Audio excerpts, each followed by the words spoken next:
pat yourself on the back because you are right here, right now for a reason. Welcome to the On Purpose podcast, where together we will empower ourselves and others to live lives with more passion and purpose.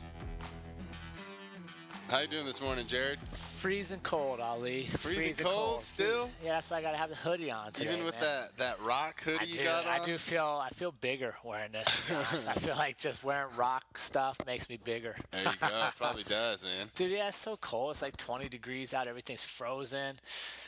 But here's the reality. The only benefit I see to everything being frozen is it's easier to clean up after my dog in the backyard. There you go. It's way less messy. And it's Goggins style, man. You gotta stay hard. Gotta embrace that cold. I don't know, man. I'm getting soft. Dude. I need warm all the time. Well, that rock hoodie looks like it's doing the job, man. You know, I used to love The Rock so much when I was a little kid. I used to cry when Stone Cold Steve Austin would beat him. I would get so mad. Dude, I could see you loving The Rock. I used to love The Rock. Do the people's eyebrow. It won't be that long till The Rock's on here. You realize that? Yeah, I would love that. Oh, we're going to do that. I'd love to get The Rock on All here. right, community, hold us responsible for that. We got to get him on here at some point in the future. Yeah. So, besides being cold, I'm good, man. You? Fantastic, man. You gave me the good news that we got an opponent. Yeah. So ready to get this goal checked off the bucket list of competing in my first MMA fight next month, January 25th. Yeah. So super pumped. It'll be fun. You got a couple teammates on there with you. And it's always, at least I've found that it was a lot more fun to share that journey with people you're close to. Yeah. So. Yeah, so I'm excited, and that's definitely front of mind. Yeah, I'm excited for you. It's a crazy moment, that's for sure. So we'll have some fun getting you ready for that, and then we'll turn you loose.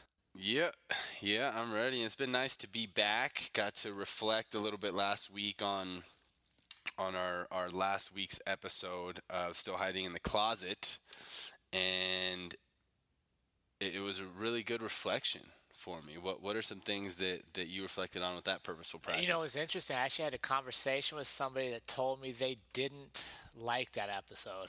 Really? Yeah, and I was like, well, what was different about it? And they were like, it was too true for me. And I was, okay. And they're like, yeah, there's just so many things I don't fully commit to in my life. Mm-hmm. And so, you know, it may resonate with people that, you know, selling yourself short or dimming your own light, man, is no way to go through life. So for me, hiding in the closet, you know, I felt like last week was a big breakthrough for me, getting the book finished and a couple other things, big leadership presentation done. So I feel like maybe for the first time in my life, I'm truly 100% in on most things. Nice. Yeah. That's probably, quite honestly, that's the first time I could ever say that. Yeah. Yeah. You? Yeah, no, it was an eye-opener for me, man. It was an eye-opener for me in realizing that things I'm intentionally holding back from and being my best self is always making excuses for little things that take away from my highest self. You know, I'm proud to announce that I officially quit cigarettes. It's been about a month now, but I had this like 6-month span where I was smoking cigs, you know, and it was just like this little thing to where I had overcome dipping tobacco, you know, being from Texas on the wrestling team. Yeah. I had dipped for years. Yeah. And I quit dipping. It's been 3 years for that, but for whatever reason, I picked up cigs about 7 months ago and finally quit. It's been about a month now. And I'm solid on that, feeling solid on that. But just little things here and there to intentionally hold me back from it. And I realized that a big part of it was also how I envisioned what work had to be. In the corporate world, you know, this 9 to 5, sitting behind a desk in a chair on a computer for 8 hours and grinding it out. And I adopted that in my own business I need to make sure that I'm putting in these hours. And recently, especially getting off Adderall, my ADHD medicine, which that has been a battle for me over the past 4 years, kind of on off, more on. But this last time that I was taking it just about every single day, 5 days a week during the work day. And I would have it cycled into other things, where I felt I needed to get it out of my system. So I'd sweat it out in the evening and then smoke weed to go to bed. So I had this whole like day of like substance Yeah. use. And um, did like taking a break from all of that, I realized that, and you had actually said something of like, oh, well, try structuring your day differently. Yeah. I felt like there's no way I can just sit here for 8 hours without using the Adderall. Right. Right. And now I'm seeing like, okay, I'll do an hour here of emails and I'll do an hour of calls and maybe I'll go set up some meetings, some workshop visits. Then maybe I'll go to a new Toastmasters club, which I did yesterday during the day. I'm still honing my Yeah. skills, but it's not specifically work, like Sure. like B-nails work, right? But still honing my skills in different ways. So I've realized that I had kind of been hiding some things in the closet because I felt that I had to work a specific way to be successful. Yeah. And I'm kind of seeing that that's not the case. But I think that's true for a lot of people. Like that whole, the whole grind mindset. The term grind was never even around until probably the last 4 or 5 years, and then it really blew up. Everybody's on the grind, grinding this, grinding that, and for a lot of people, what you're actually doing is grinding yourself down. Mm-hmm. You're running yourself too hard, too long, with not enough rest, not enough recovery. Um, and it's easy to get sucked into that mindset because for many of us, it's what was modeled. Mm-hmm. It's what we saw our parents do. It's what we see people doing on television, right? You work super hard, put in all these hours, you'll get ahead, when the reality is the best benefit to owning your own business is you don't have to sit here all day. You can work, 4 hours in the morning, 4 hours in the evening. You work, what I mean? You have the flexibility. So I think just allowing yourself to chase it how it's supposed to be for you. Right. And remember, this dream of yours is not my dream. It's nobody else's dream. And how I would do it is maybe not how you would do it. Mm-hmm. So that's good. Yeah. Yeah, it's been quite the journey for me with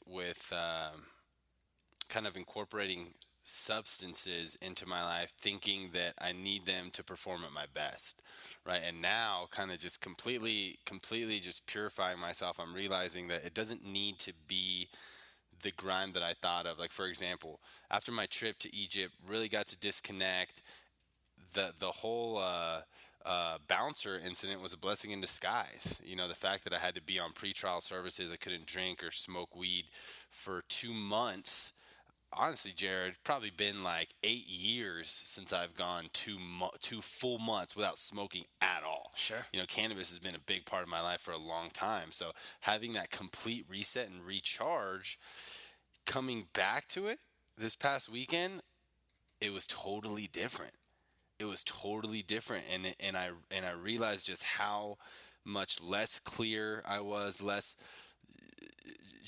present, less alert, and I was feeling a lot more of some of the negative effects that come with it: anxiety, a little bit of paranoia, some munchies, which can be good or bad depending on how you're using it. But I also think it was also because I wasn't extremely intentional with how I was using it. And now, I was smoking weed just about every day. It was a nightly thing, get home after it was my nightly ritual.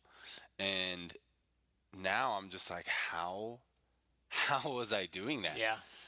And a lot of questions arise too, because I'm deep in the industry. I'm deep in the industry, participate. I go to trade shows. I go to consumption. So this is going to be it's your business. It's my business. Yeah. I make products to consume cannabis. So it's going to be a whole new chapter for me, realizing that it's no longer a part of my daily ritual. So let's talk about that for a second. I think that's an interesting. Honestly, I'm proud of you for going through your journey, and a lot of people, well, they may not have the specific bouncer incident in their life. They're going to have a similar incident, what I'd call like a pivot moment, right? Like something happens, and now I have to make a decision. Which way do I go? And you could have gone bitter, negative, everything was everybody else's fault, or you kind of went your way where you're like, okay, like what is my role in this? Okay, how does this happen? And you grow from it, right? Hmm. You're taking it as an opportunity to grow. So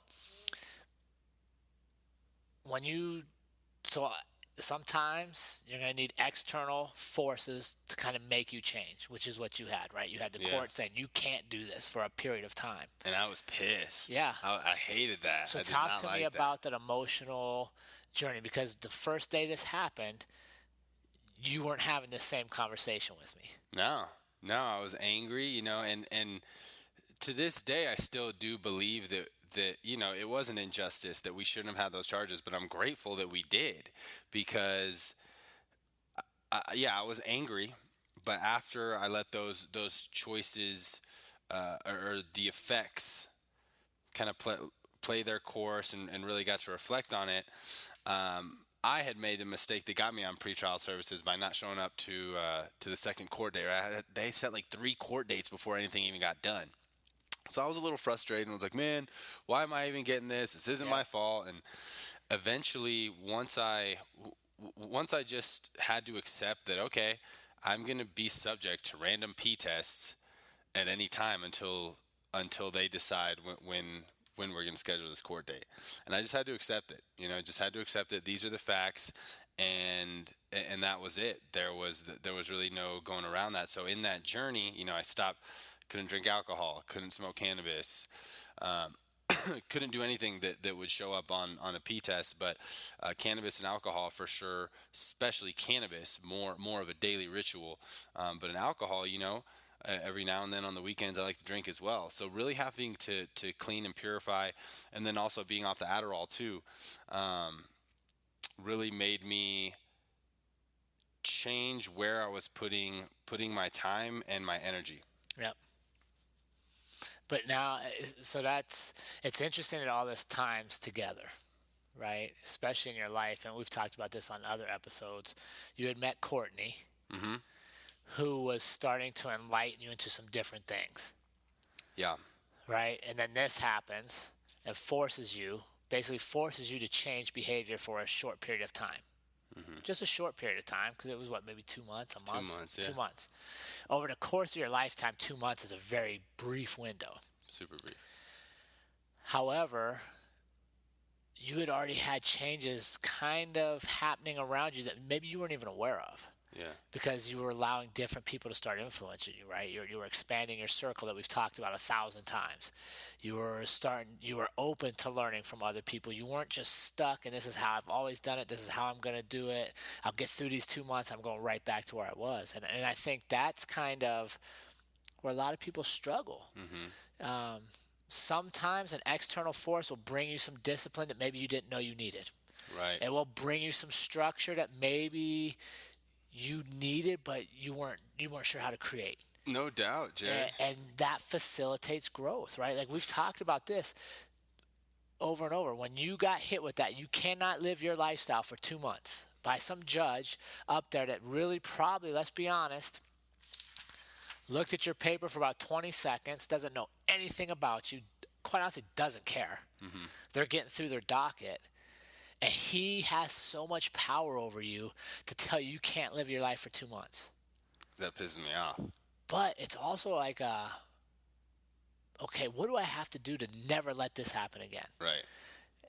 Does that make sense? And, No and I doubt. think too Yeah. many times the world and the universe will kind of give us these moments where we can pivot and really evaluate who we are and where we're headed. But for many of us, we're not open to learn. Yeah. We are so rigid and we're like, no, I'm doing it this way. When the reality is maybe the way we're doing it isn't best for us. Or maybe it's not best for us now. Maybe it was in the past. Yeah. I think that's exactly what happened because I had that mentality actually of like, all right, I'm just gonna get through this 2 months and go back to exactly what I was doing, and again, I am an advocate of cannabis. I think it's an amazing medicine, and for some people, maybe it is a daily ritual for anxiety and for you to live your best life. But I think for me, it came to a point to where I was using it as a form of escapism, of just like getting away from the day. And we've said this before. I've said this before that if you don't add adversity and hardship in your life, the universe is going to bring it to you. And I think, like you're saying, I was already creating circles, trying to get to this next level, but holding on to these certain things that the universe was like, if you're not going to let it go, we're going to find something to let it go for you, right? And even when I was in this 2 months, I was kind of thinking like, oh, it's going to be great when I can smoke again Yeah. and do all this. And I come back to it, and it's not even like I'm choosing to be stoic and like, no, you know what? I'm taking out the weed. I smoked it. It wasn't the same. Yeah. It's just not the same experience that I had before, to where I don't know what it was. Something rearranged in my brain. Something happened to where I'm coming back to it, and it just doesn't have the good effects that it did. But you know what does? So I want to give an example of my day yesterday. Like before Egypt and after Egypt, I completely redid my whole morning routine and ritual. So yeah, I did grind yesterday for about 15 hours, but here's what it looked like. I woke up at 5 a.m. Right, I did a little 10-minute meditation, did my morning poop and read in the bathroom, did my gratitude journaling, regular journaling, went and got some swimming in, then went to work, right? Worked a couple hours. Then Jenna and I went to Toastmasters, breaking up the workday a little bit, came back, worked a little more, went to team. Yep. After team, I'm telling you, my big goal for 2020 is learn piano. Hit a piano lesson. After the piano lesson, went to some improv class, came home, kind of structured for the day. It was 8 o'clock, had dinner, all that. So that's how I have to work now, because I'm not medicating myself to be in front of a screen for 8 hours. I know my ADHD, like, and I think you kind of have it too, to where, like, we're fighters. Like, we always like to be moving, Yeah. doing different things. It's so hard for me when I don't take the ADHD medicine to sit in front of a computer even for 2 hours straight. Yeah. Is tough. So I have to have these different things, but it's still productive. It's still getting it done. And I feel so much better not medicating myself to do something that I used to think was, okay, like, this is the way, this is what's But going to see, be even most that, productive. like, who says that is the way? Who says that's the way? Who says you have to sit and stare at a computer The for 8 corporate hours? world. The world tells us that. Yeah. Nobody that cares about Ali tells you that. Nobody that knows you as a person. And it's interesting. I don't know if I was born, many years later, if I'd have had ADHD as a kid or not. What I was, For is sure you would I have. was called being a boy, Yeah. right? And my brother we were boys. We were busy. We were dirty. We were into stuff. We broke things. We fought. We just did boy stuff. And there was nothing wrong with that, but like we've pivoted somewhere where, yeah, like we expect you to sit and be quiet, and polite, and, dude, that's not what boys are supposed to do. Um, that's a whole nother topic, but yeah, I don't think. I guess spinning back to your story, here's what I really like about it is you got to this moment, you were forced to change, and you kind of embraced putting new things in your life instead of just sitting there in defiance and be like, okay, I'm gonna ride out 2 months and I'm going right back to what I'm doing, because you saw where it got you. Like it created a ceiling, right? Our habits create our ceilings. That what I do every day, there's only so far I can go with it unless I start adding new ways to do things, new people to influence me, new ideas to create a new curve. And too many people, especially people like my age, we've had some success, right? You got a house, you got a car, you got a career, whatever, and we kind of like, okay, this is the ceiling for me, and we don't ever expand beyond what we've already been doing for many, many years. And sometimes it does take an external force to make you expand. Sometimes it's a new relationship, it's new people in your life, but you can't get to a new level doing what you've already done. Like you're at the level that provides. For sure. And I don't think those external forces are going to work unless you really want it to. For either.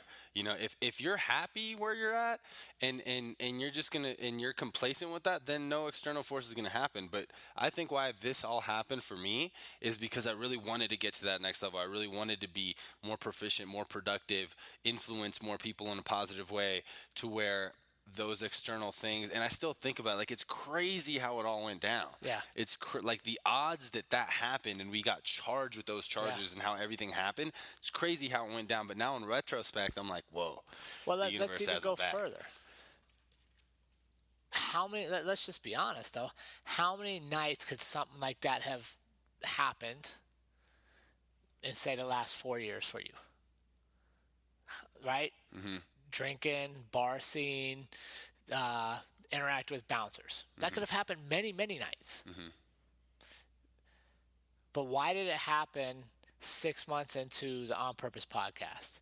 Why did it happen 6 months into having a community that you've helped to build that holds each other accountable and strives for more and is always looking for the next great way to self-improve? Mm-hmm. Right? How did it happen after we knew each other to where the policeman actually knew you because of us? Yeah. Right? I mean, if you start to think about it, very few things, at least the way I believe, very few things in life are just purely chance. Mm-hmm. Like, there's a pattern there, and there's a reason they happen the way they happen. Oh yeah, no I mean, doubt. you didn't know Courtney when all that started. All of a sudden, she pops into your life about halfway through the process, Yeah.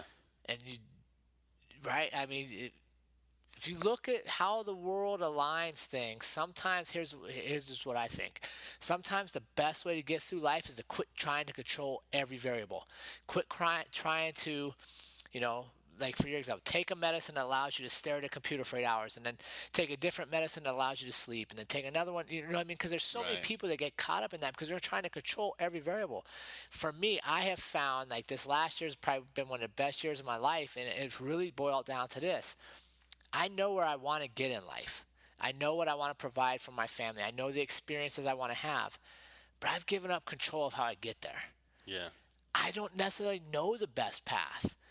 I know that I need to work hard and take steps every day, but if I'm only focused on going from here to there in that straight line, and all these life is over here to the right, but I'm so oblivious, I don't ever take a little turn to interact with you, what have I missed out on? Mm-hmm.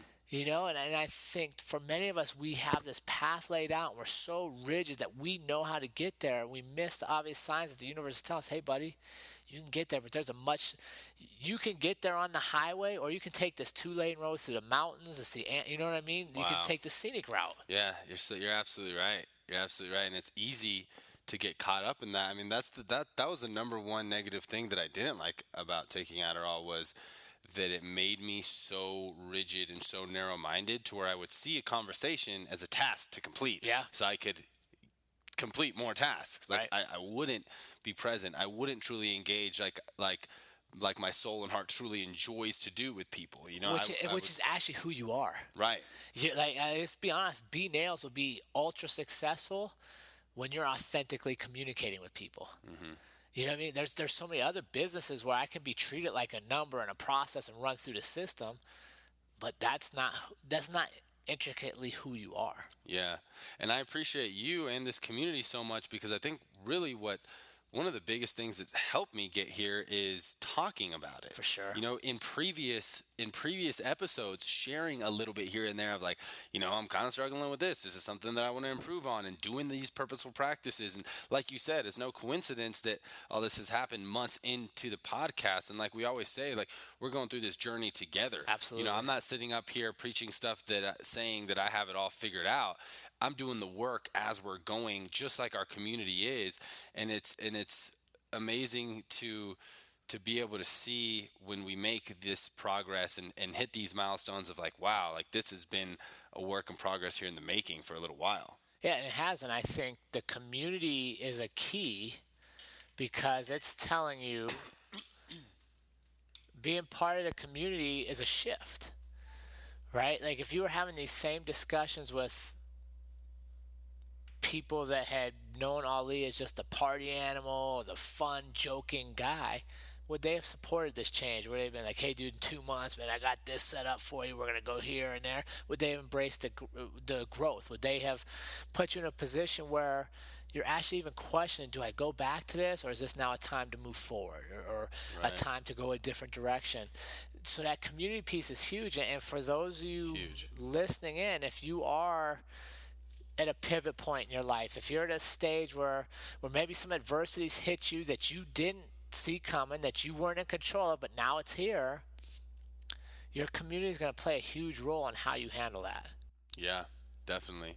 And for me it was just sharing, right? Because it was something in my opinion, subtle enough to where, I have this prescription.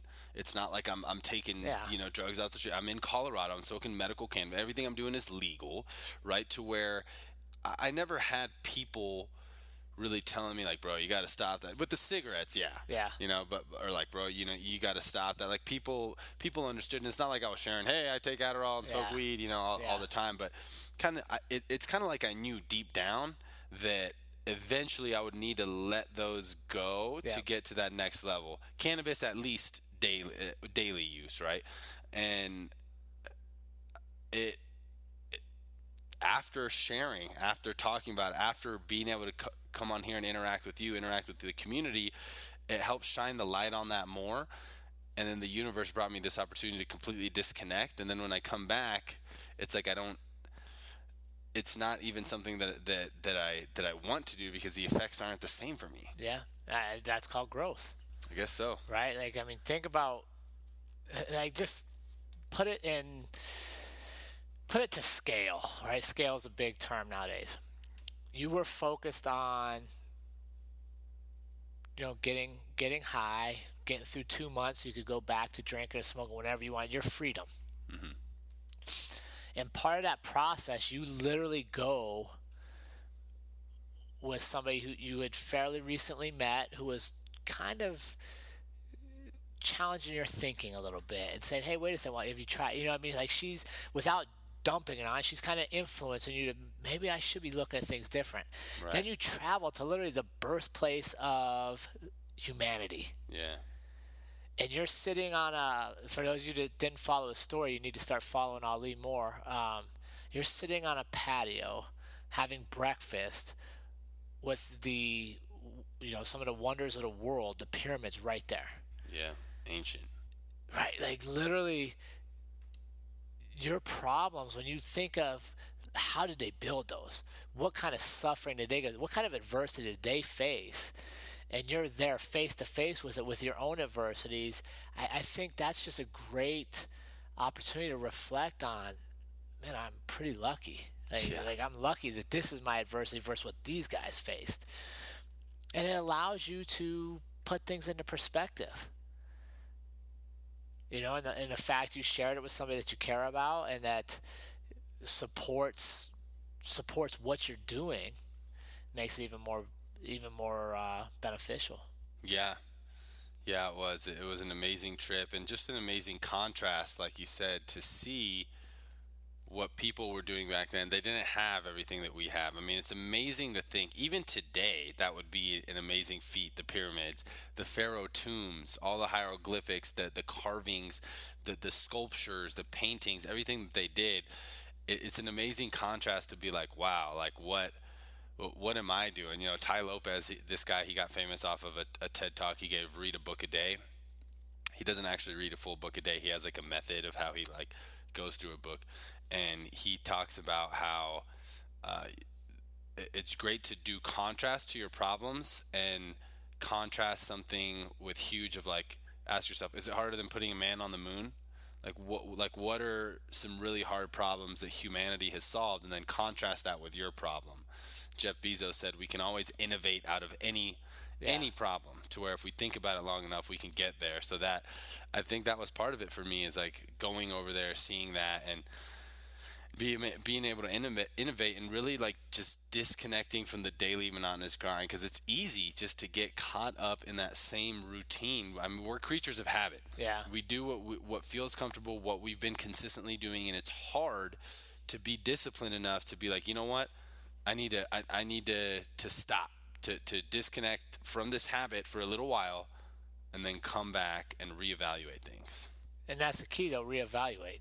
You just don't blindly jump back in and go, okay, I'm going to do exactly what I was doing because it's what I've been doing. You come back and go, okay, is this where I want to be? Is this for me? Do I need to scale it back?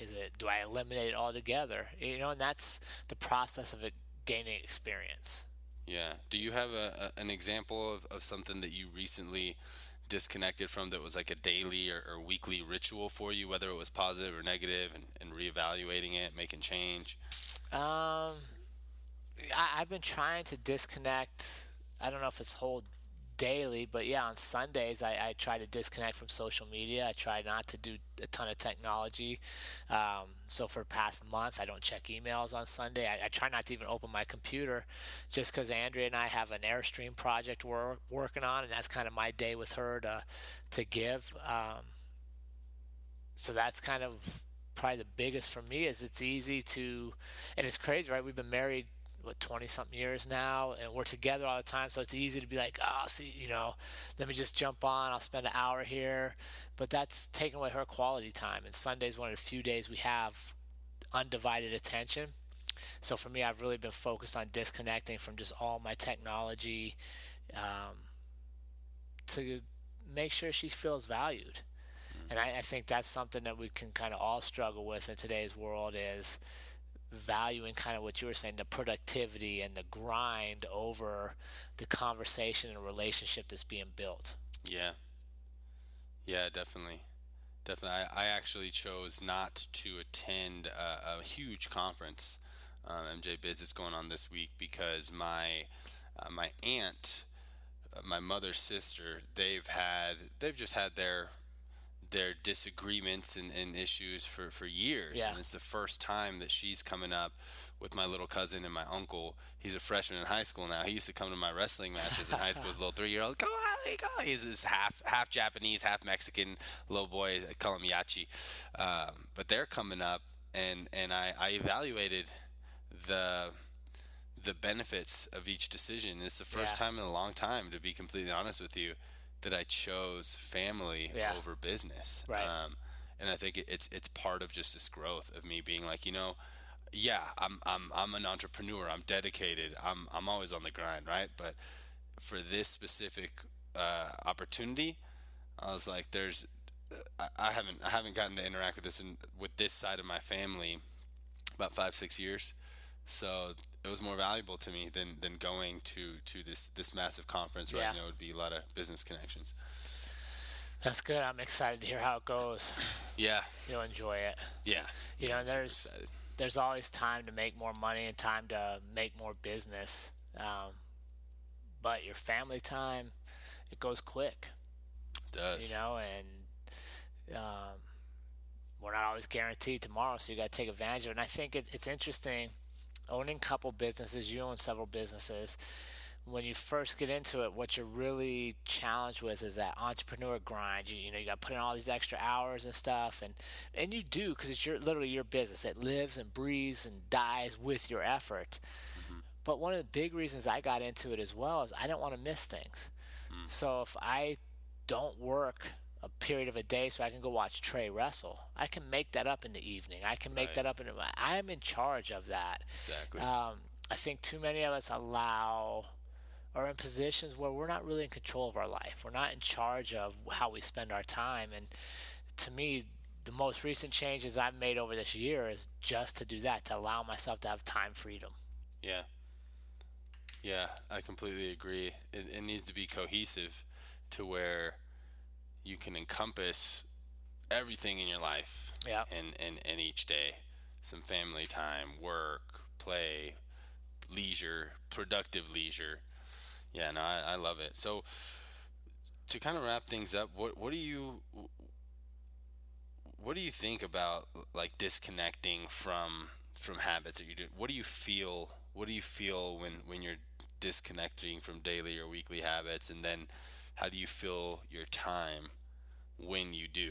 I think that's important. If I like, so say the Sunday no technology, social media stuff that I'm working on is, I don't just go in and say, okay, I'm disconnecting from this. And I hear this all the time, right? Like, oh, I don't get on social media. It's a bunch of negativity, blah, blah, blah.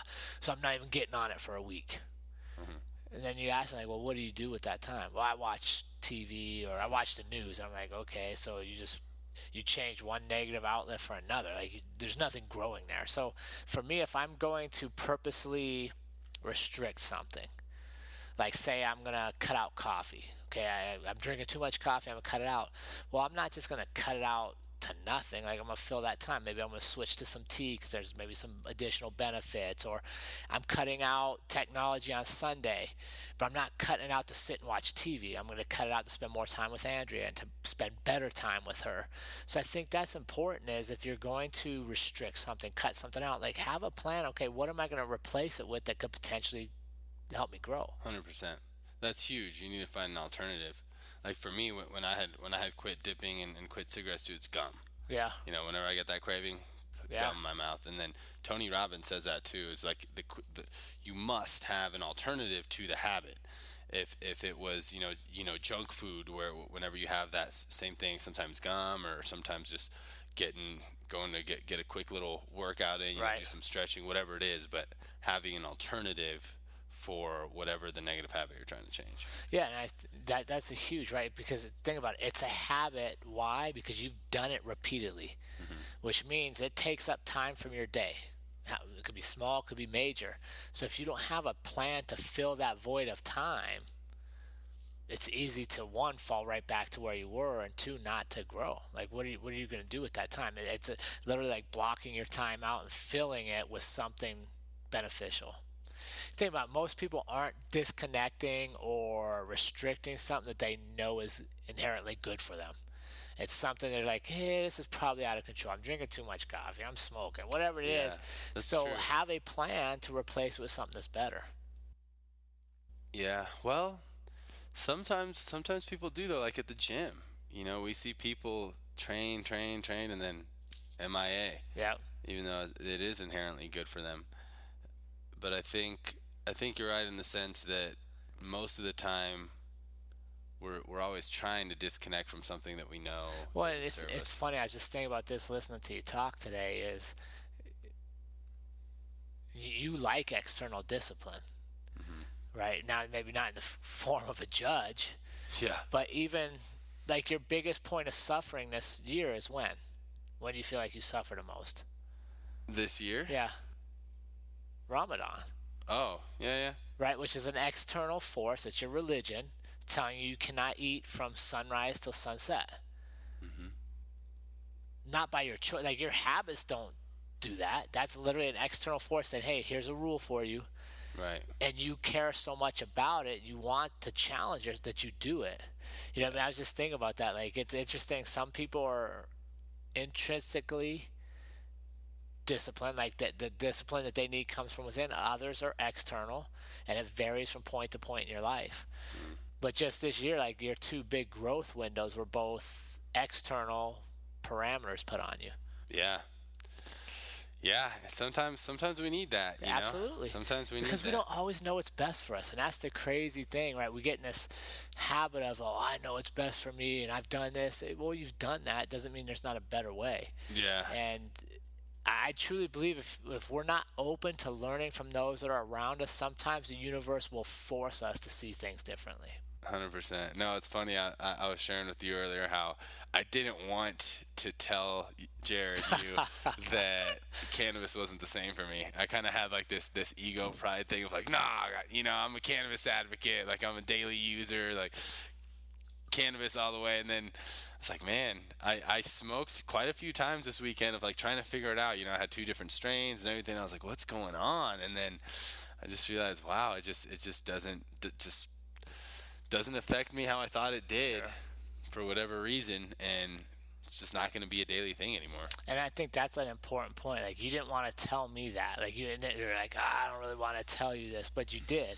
And I think you hit it on the head. Like, sometimes our ego gets in our own way of actually allowing ourselves to grow. Yeah. Because we somehow, whatever our habit is, we've identified this as part of who we are, and we think we always have to have it. And we don't do what you did, like reflect back. Okay, is this important? Is this not? Is this working? Is it not? Do I need to scale this? Do I not? Ego is very good for us in some ways, and it can be our worst enemy if it's unchecked in many others. I agree. But it's funny you didn't want to tell me that, because I mean, I know what you're about. It's like why Yeah. we're here. So I don't. I'm not gonna say I don't care, because I do care for you, and I Right. do think clarity is always a better answer in the majority of circumstances, but it was just funny. You felt like pressure to talk about it or not talk about it. Or... Yeah, it was definitely my ego. I was like, dang it, I don't want Jared to think like, oh, I was right or anything like that. And I knew you wouldn't, but it was just funny hearing my mind produce those thoughts. He might have been like, dang it, Jared's rubbing off on me. I'm getting old. Cool. Let's wrap this up and let's get this community some practice. What do you think? Yeah, definitely. Some purposeful practice. I think this one would be really beneficial. And remember, about one more month left to get yourself a free On Purpose t-shirt for submitting your purposeful practice. We'll be choosing one lucky winner each week. So get that in, and you may find a t-shirt in your mailbox here soon. But the purposeful practice for this week is part one. Reflect on when's the last time you completely disconnected from a daily habit, whether positive or negative. Reflect on that. What happened and what did you learn? And then most importantly, email us your reflection. Email it to onpurpose.official@gmail.com. Awesome. Well, I'm excited for you, my friend, and it's interesting to see people move into different stages of growth. So, and the cool thing is, and I've stressed this before, and I'll say it again: when you surround yourself with other people that are growing, you grow. Mm-hmm. You know, and I'll learn something from watching your journey, guaranteed. So, I appreciate you being here and sharing those stories, my friend. Yeah, appreciate you too, man. Excited for your next steps too, Mr. Author. I know the book will soon. be out next week. We're super pumped to have that. And I'm ready to maybe read we'll it. even give away some copies on here. Yeah, dude. I need my copy. I've been waiting, man. I'm Friday, ready to they're read coming that in thing. Friday. I got the first proofs coming Friday, and then we'll Sweet. launch it next week. So, Sweet. thank you all for being here. Remember, let's step out of the closet. Let's commit fully to living our best lives. And remember, life is far too short to live any other way than on purpose. We'll see everybody next week.